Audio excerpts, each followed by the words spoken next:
राज्यसभा 11 बजे तक की स्थगित कर दी गई है इस वक्त, और लोकसभा में भी कार्रवाई स्थगित कर दी गई है।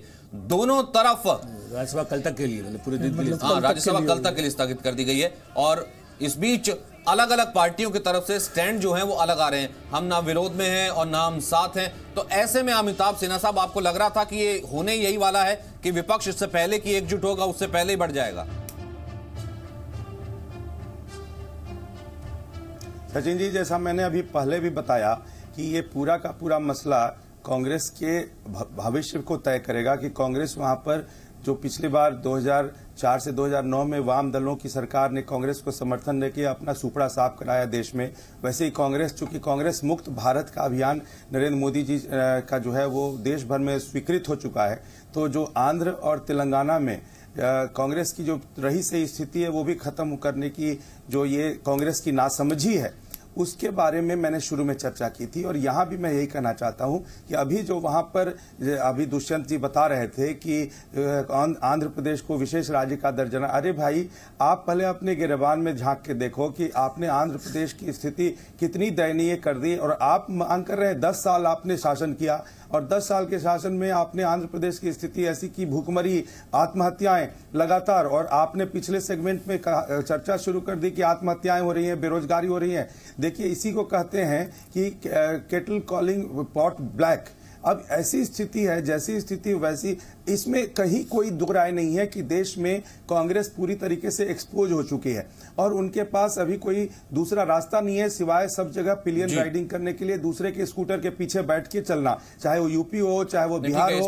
अब वो शिवसेना का भी एक अहम स्टेटमेंट आया। अमिताभ सिन्हा जी, आपको बीच में रोक रहा हूं, दुष्यंत आपको कुछ कहना चाहते हैं? 30 सेकंड दुष्यंत आप जवाब दे लीजिए, फिर उसके बाद मेरे को मुंबई भी जाना है। नहीं, मेरे को ये कहना है सर से कि पिछले 4 साल में आंध्रा के लोगों के लिए आप कृपया बताइए जी न्यूज के द्वारा दर्शकों को कि आपने क्या किया।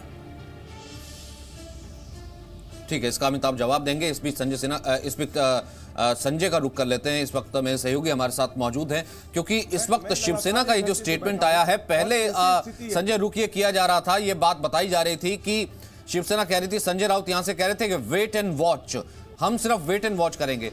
अब यहां से रुख थोड़ा सा और अलग स्पष्ट आया। तो ये महाराष्ट्र की राजनीति में इस वक्त ये जो केंद्र के साथ उठना बैठना जो नजर आ रहा है, उसके बारे में फिलहाल क्या हलचल है?